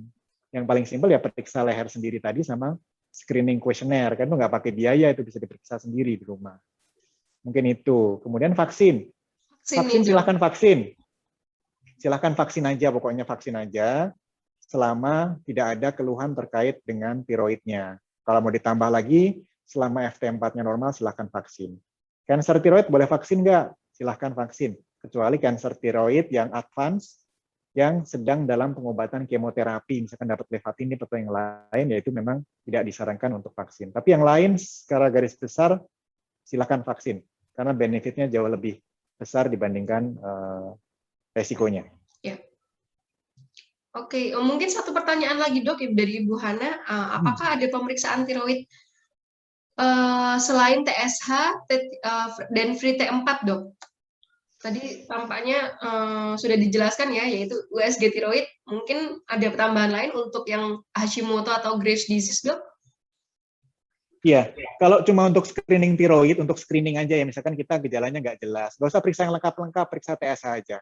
Ya. Kalau TSH-nya normal ya udah, bukan tiroid lah, bukan gangguan fungsi tiroid. Tapi kalau TSH-nya rendah ya kita evaluasi lagi FT4 sama total T3 biasanya. Kalau kecurigaannya ke arah autoimun, untuk membedakan antara Graves sama tiroiditis, Hashimoto, kita periksanya untuk Graves, kita periksa TRAB, TRAP, untuk Hashimoto kita periksa anti-TPO. Perlu USG nggak? Nah, sebenarnya kalau USG ini sebenarnya opsional sifatnya. Kalau dokternya punya USG bedside itu lebih enak karena itu seperti apa ya, stetoskop tambahannya untuk endokrinologis sebenarnya. Kita lihat gambaran USG-nya udah tahu, oh ini kemungkinan besar tiroiditis atau Graves disease gitu. Karena kan periksa autoimun juga nggak murah ya, Mbak Astri ya, bisa 800.000 kalau dua-duanya udah 1,6, tambah fungsi tiroid bisa 2 juta, 2,5 gitu. Dia nggak ditanggung. Jadi kadang-kadang dengan USG, tapi USG-nya pun seringkali harus dilakukan orang yang memang biasa lakukan USG tiroid gitu. Karena kita bukan semata-mata untuk mencari ada benjolan atau enggak, tapi kita lihat struktur tiroidnya seperti apa, pembuluh darahnya seperti apa. Jadi kita bisa bedakan, oh ini lebih karena Graves disease, ini lebih karena tiroiditis, kita pisahkan dari situ. Baik, kalau untuk cancer, paling ditambahkan pemeriksaan tiroglobulin, tapi itu dikerjakan kan setelah diangkat tiroidnya, bukan di awal sebenarnya. Dioperasi ya dok ya? Ya, setelah dioperasi. Dok, ini satu pertanyaan lagi, setelah itu kita akan mengisi dokter, jelas banget. Kuesioner mandiri. Ya, terima kasih Mbak Hana. Ini ada yang raise hand, tadi saya sudah meng-unmute beliau. Ibu Hayati, silakan untuk bertanya. Assalamualaikum warahmatullahi wabarakatuh. Waalaikumsalam warahmatullahi wabarakatuh. Selamat sore, saya Ibu Hayati, pasien di Rumah Sakit Eka Hospital ya dok. Saya terdeteksi tiroid itu sekitar bulan Juni ya dok, awal Juni. Mungkin awalnya gejalanya gatel ya dok, gatel dan ke dokter kulit itu tidak sembuh. Kemudian saya datang ke penyakit dalam, diketahui bahwa free T4 saya itu di atas 5, kemudian TSH saya itu 0,005. Setelah di USG dan cek itu saya dinyatakan hipertiroid. Setelah minum obat udah sebulan lebih ya, sebulan setengah lebih, sekarang untuk free T4 saya normal, kemudian TSH saya masih rendah. Dan posisi sekarang saya masih minum obat yang dosis 5 mg dok.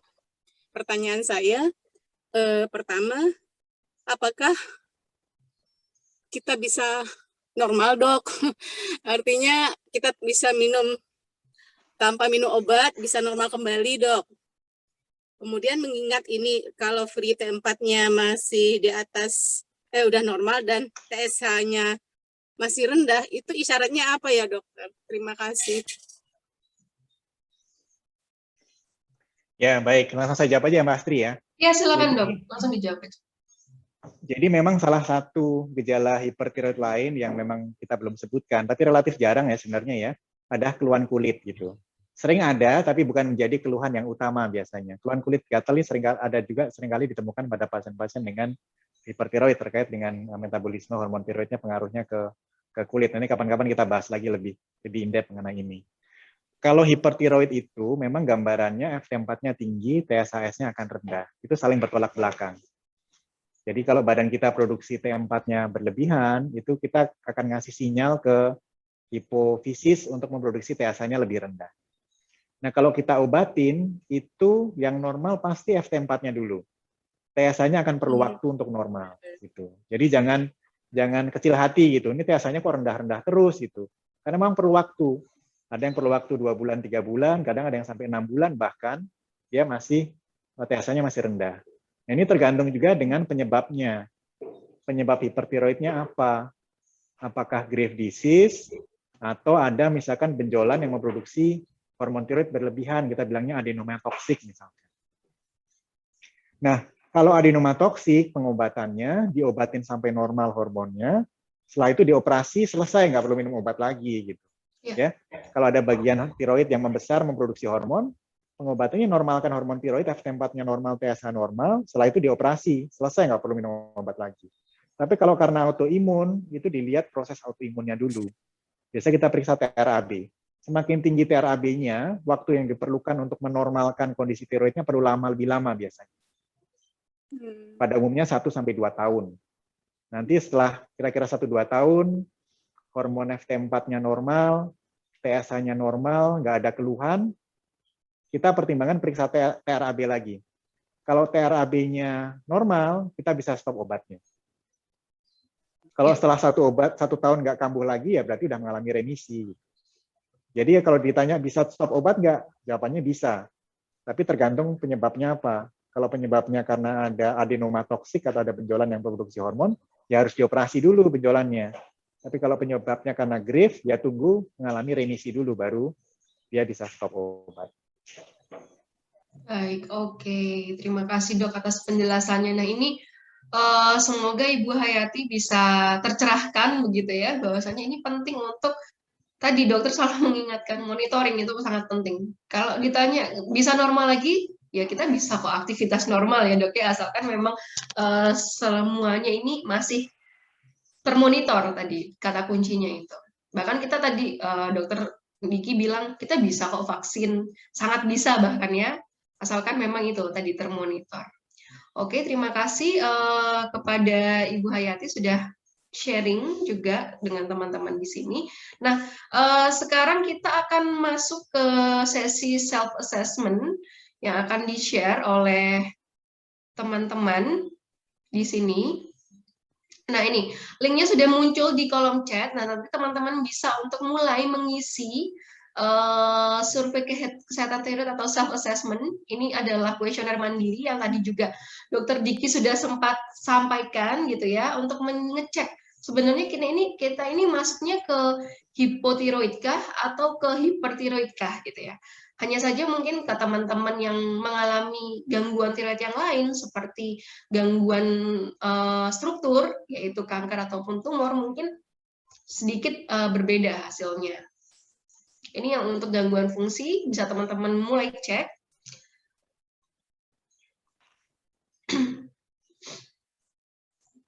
Setelah itu, jika sudah, kita akan mencoba untuk bersama-sama melihat seperti apa sih teman-teman, apakah jika sudah muncul ya, jawabannya apakah tergolong hipertiroid atau hipotiroid, bisa muncul, menuliskan di kolom chat apa gangguan tiroidnya gitu ya teman-teman. Kemudian kita akan bahas bersama di sesi dengan Dokter Diki lagi. Untuk link absensi, nanti mungkin setelah di akhir akan di-sharing. Ya, kalau sudah bisa di-share. Apakah teman-teman tergolong hipertiroid atau hipotiroid atau tidak sama sekali? Sembari saya akan membacakan pertanyaan lanjutan.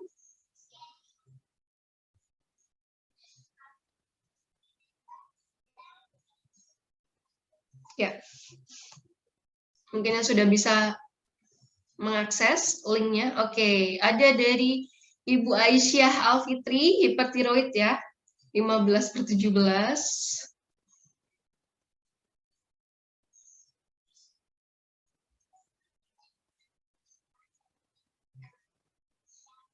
Sembari itu mungkin ada, saya bacakan dulu ya, pertanyaan dari Ibu Ika Fitriani, usia 36 tahun, domisili di Sumbawa dok, ini jauh juga.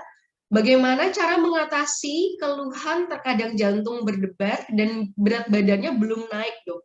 Apakah karena dosis obat yang kurang, jadi harus penyesuaian dosis?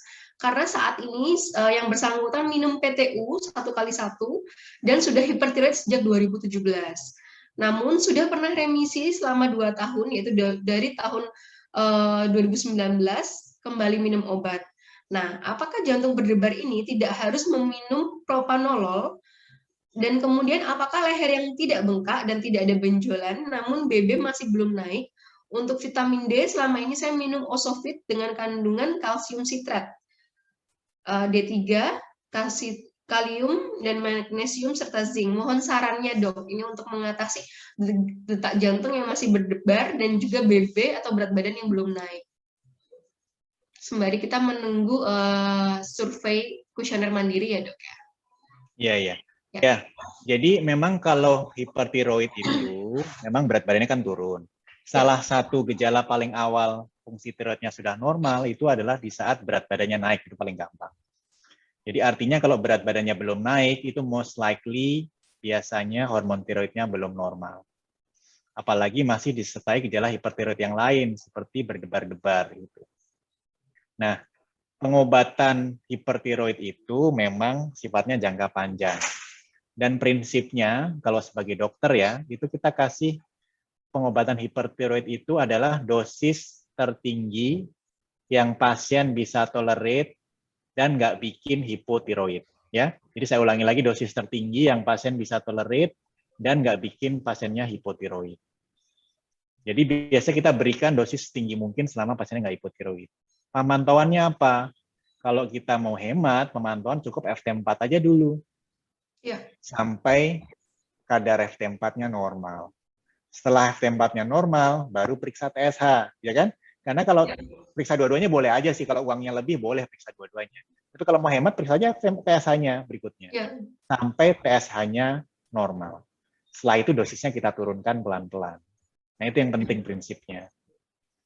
Oke. Nah, pada kondisi ini dengan PTU 1/100 masih berdebar-debar, boleh minum propanolol nggak? Ya boleh. Tapi propanolol itu kan sifatnya cuma simptomatik, mengurangi efek dari hormon tiroid yang berlebihan, gitu. Jadi sebenarnya tujuannya kita jangan sampai pasiennya minum propanolol terus. Mungkin dosis PTU-nya bisa dinaikkan, mungkin diskusikan dengan dokter yang merawat. Mungkin PTU-nya perlu naik. PTU itu kalau kita baca, teman-teman baca juga, kita terus bisa baca, ada sumber yang terpercaya, itu masa paruhnya itu cepat sekali turunnya. Cuma sekian jam dia turun lagi. Jadi pada umumnya kita berikan itu 2-3 kali sehari. Beda sama tirozol yang cukup sekali sehari biasanya. Ya. PTU dikasih sekali sehari bila pasien sudah mendekati remisi, cuma perlu dosis kecil, cuma 50 atau cuma 100 yang kecil sekali, nah itu baru kita berikan sekali sehari. Tapi kalau masih hipertiroid, pada umumnya kita berikan 2-3 kali sehari.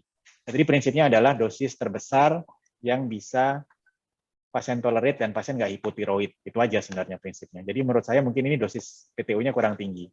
Kalau suplementasi yang lain gimana? Suplementasi yang lain sifatnya adalah additional. Ya.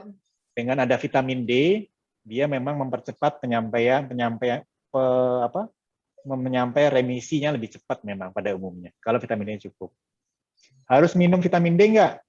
Nggak harus juga. Kita ada penelitian, kita pernah share ke Pita Tosca juga, dengan berjemur, saya bilangnya rule of 3 ya, berjemur 30 menit 3 kali seminggu, antara jam 9 sampai jam 11, itu bisa menaikkan kadar vitamin D-nya 30%. Ya, kita karunia matahari sepanjang tahun, ya dimanfaatkan gitu. Tapi kalau mau minum tambahan, ya silahkan, cuma jangan terlalu tinggi lah. Kalau memang udah bagus, minumnya 1000 unit, cukup lah. Nggak perlu sampai 5.000 atau 10.000, itu terlalu berlebihan menurut saya. Ya, yang lain gimana? Zinc, selenium, silahkan untuk tambahan. Tapi kalau teman-teman bisa makannya cukup variatif, ada buah, sayur, semuanya lengkap, ya nggak perlu lagi suplemen-suplemen itu. Tapi kalau memang nggak bisa, ya boleh silahkan menambah suplemen itu. Tapi itu bukan yang utama, itu tambahan. Baik, oke. Terima kasih Dokter Diki atas penjelasannya. Nah itu tadi ya, kita sebetulnya itu sudah dikaruniai oleh banyak sekali kaya akan suplementasi ya. Tadi Dokter Diki bilang vitamin D, selenium, zinc dari bahan makanan gitu ya. Nah mungkin next ini ya Dok ya, next topik webinar kita akan bahas kupas tuntas apa sih yang tidak boleh dan boleh dikonsumsi gitu ya untuk pasien gangguan tiroid. Oke, nah teman-teman yang tadi sudah mengisi self-assessment tiroid atau kuesioner mandiri, apabila ada lebih dari 5 gejala yang dialami dari kuesionernya, dari misalkan dari kuesioner hipertiroid maupun hipotiroid, berarti ada kemungkinan teman-teman mengalami gangguan tiroid. Nah ini tadi Dokter Diki bilang, apabila mengalaminya, ada baiknya juga dilakukan perabaan. Melakukan gerakan periksa leher Anda seperti itu. Nah, ini nanti bisa, kalau teraba, bisa segera untuk dicek ke dokter untuk mengetahui gangguan tiroidnya apa supaya lebih cepat tertangani. Seperti itu. Oke, saya akan membacakan pertanyaan lanjutan, yaitu dari Ibu Anissa dengan hipotiroid. Saya mengalami sering keluhan otot sejak terdiagnosis hipotiroid dok di kaki dan paha karena lemah otot. Namun rasa nyeri otot cukup berkurang seiring waktu saat membiasakan olahraga latihan seperti angkat beban. pertanyaannya, apakah olahraga latihan beban dapat membantu mengatasi miopati pada hipotiroid?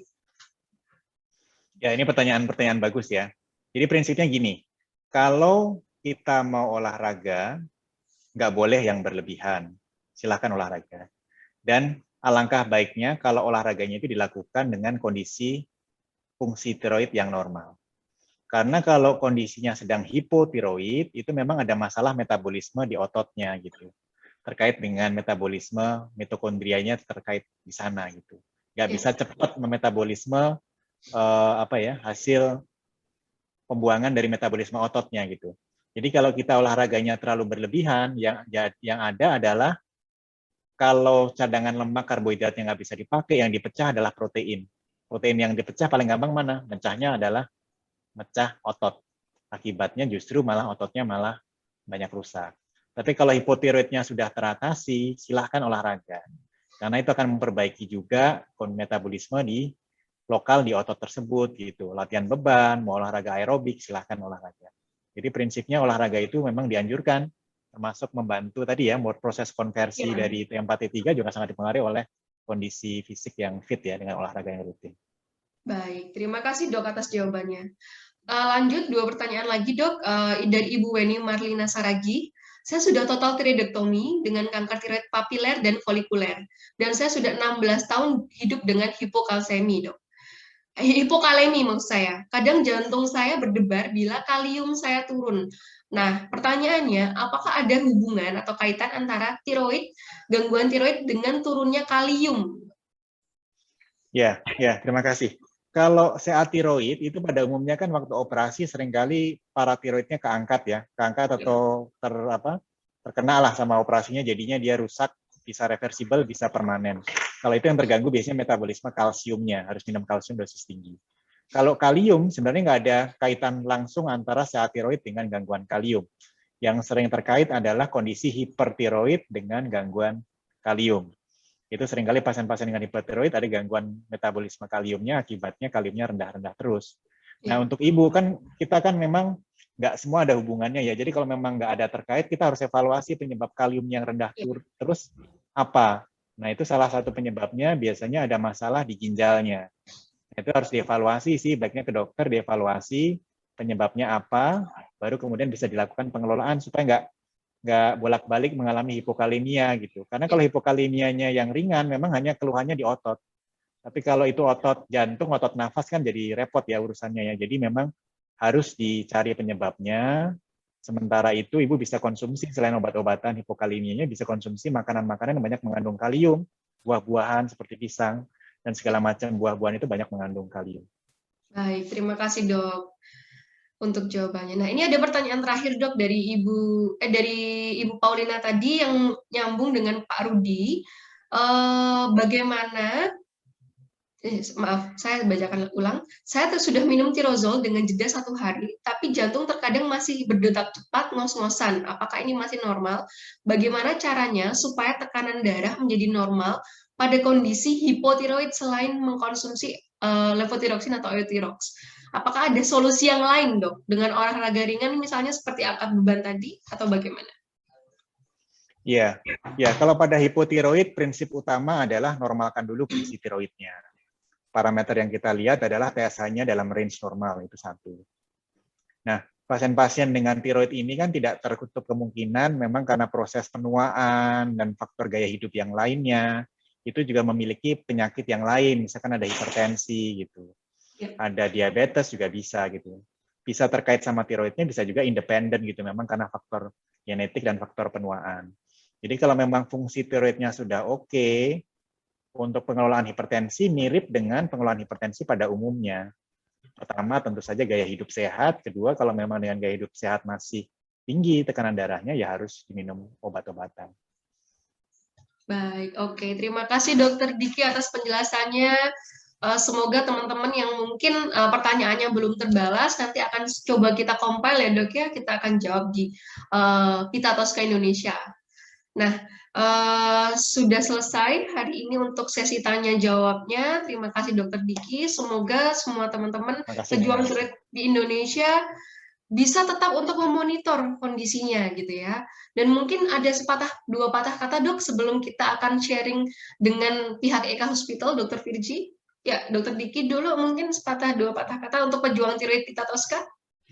Ya mungkin dua hal ya. Pertama, kenali Ya. sejak dini. Dan kedua, jangan takut untuk kelainan kesehatan dan lakukan monitoring gitu.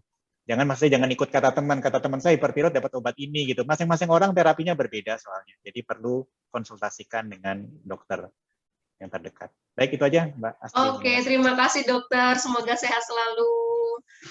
Nah, teman-teman pejuang tiroid Indonesia mungkin yang penasaran tentang seperti apa sih tata laksana gitu ya penanganan gangguan tiroid di Eka Hospital ini, saya sudah kedatangan pakarnya gitu ya dari Eka Hospital, yaitu Dr. Virgi yang akan menjelaskan tentang apa pelayanan di Eka Hospital sendiri. Nah, kepada Dr. Virgi waktu dan tempat dipersilakan.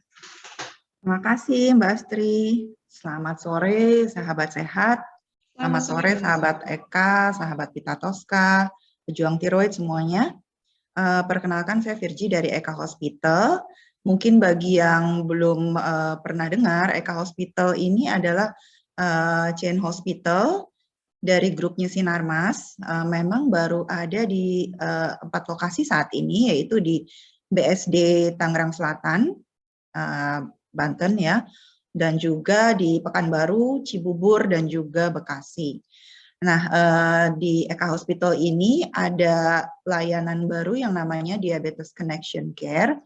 Itu merupakan suatu pusat diabetes dan juga layanan metabolik endokrin lainnya, seperti salah satunya tiroid, di mana Dr. Diki berpraktek di sana sebagai seorang endokrinologis.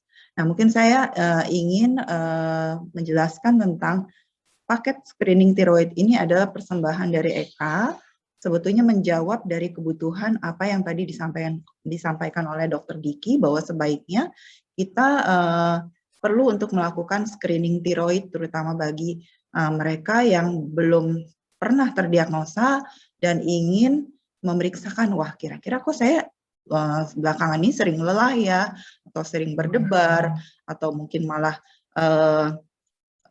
turun berat badan yang drastis, atau mungkin malah naik berat badannya, jadi ingin memeriksakan apakah ada kelainan baik fungsi maupun struktur di tiroidnya. Nah, ini adalah paket screening tiroid yang kami persembahkan dari harga normalnya sekitar 1,2 menjadi 830.000 untuk paketnya, di mana terdiri dari konsultasi ke konsultan endokrin metabolik diabetes, jadi internis yang konsultan KMD. Lalu juga masuk ke dalam paket ini adalah USG tiroid tanpa print, yaitu bedside tiroid yang tadi Dr. Diki sebutkan, untuk membantu untuk diagnosanya. Lalu juga pemeriksaan TSH yang sudah disebutkan oleh Dr. Diki. Nah, khusus bagi mereka yang belum pernah terdiagnosa atau belum pernah mengkonsumsi obat-obatan atau berobat rutin, ini diberikan potongan khusus persembahan dari Merck, yaitu sebesar start dari 400.000 untuk 20 peserta pertama. Jadi ini diskonnya gede banget ya, jadi dari 830.000 masih dipotong lagi 400.000, sehingga hanya perlu membayar 430.000 untuk 20 peserta pertama. Bagaimana jika lebih dari 20, apakah masih ada potongan? Ada potongan yang berjenjang. Jadi 20 peserta berikutnya 300.000, 20 peserta ketiga lagi 200.000, 20 peserta berikutnya adalah 100. 30 peserta berikutnya adalah 100.000. Kira-kira seperti itu. Mungkin boleh bagi pejuang tiroid untuk memberikan kepada mungkin kakaknya, adiknya, ataupun temannya, memberitahukan tentang ini, sehingga mereka yang mulai merasa ada gejala atau ingin tahu lebih lanjut apakah masih ragu-ragu apakah saya ada ke arah tiroid ya, itu silakan bisa memanfaatkan paket dari Eka Hospital ini. Nah, caranya gimana? Bisa kontak atau melalui WA, paling praktis sekarang semua WA ya, Mbak Astri. Nah, ini di nomor telepon yang ada di layar, yaitu gampang hafalinnya, 0, 8-nya 4 kali, 90, 5-nya 4 kali. 0888 90 5555. 08888 90 5555. Silakan untuk seperti itu. Baik, itu saja dari saya Mbak Astri. Salam sehat buat kita semua. Terima kasih Dr. Virgi. Wow, ini potongan diskonnya banyak sekali. Teman-teman pejuang tiroid Pita Tosca mungkin yang ada di sekitar lokasi Eka Hospital bisa memanfaatkan momen diskon ini ya untuk pemeriksaan fungsi tiroid lengkap. Nah, saya sudahi untuk webinar kali ini. Nah, namun sebelumnya saya mohon kesediaan dari teman-teman pejuang tiroid Indonesia untuk mengisi survei kepuasan dari webinar kali ini, supaya akan menjadi masukan kita di kemudian hari, serta topik apa yang kira-kira cocok untuk kita bawakan ke depannya. Dan juga acara ini tak lupa berjalan dengan sangat baik karena berkat dukungan dari PT Merck Tbk, Inspiration, Pita Tosca khususnya, dan juga yang paling penting adalah Eka Hospital. Terima kasih Dr. Virgi, kepada Dr. Diki juga. Nah teman-teman, sebelum kita closing, mari kita membaca hamdalah. Alhamdulillahirrahmanirrahim. Acara kita sudah berjalan dengan baik. Mari kita semua open cam, karena kita akan difoto bersama supaya ada kenang-kenangannya. Nanti bisa untuk teman-teman Pita Tosca melaksanakan gaya gini ya, membuat gaya seperti ini Dok, sebagai dukungan kepada pejuang tiroid. Semuanya bisa open cam, nanti akan dipandu oleh dari host kita, Mbak Nabil. Mungkin bisa diberi aba-aba gitu Mbak. Baik, saya ambil alih. Ada 3 slide ya. Untuk slide yang pertama, 1, 2, 3. Oke. Slide yang kedua, 1, 2, 3. Slide yang terakhir, 1, 2, 3. Oke. Terima kasih semuanya atas kehadirannya. Semoga kita semua sehat selalu. Apabila ada salah kata dari saya kepada seluruh pejuang tiroid, Dr. Diki, Dr. Virgi, dan seluruh pihak yang sudah berkenan untuk hadir dari PT Merck, dari Inspiration, dari Pita Tosca, saya mengucapkan terima kasih. Saya mohon maaf sebesar-besarnya, dan see you on next webinar dengan Pita Tosca, dan juga mungkin dengan Eka Hospital bisa untuk membuat event yang serupa gitu ya. Semoga sehat selalu, dan jangan lupa untuk selalu memonitor kesehatan tiroid kita. Wassalamualaikum warahmatullahi wabarakatuh. Selamat sore semuanya. Waalaikumsalam, selamat sore. Selamat sore. Terima kasih, Terima kasih, Jinlit. Terima kasih. Selamat sore semua, terima kasih.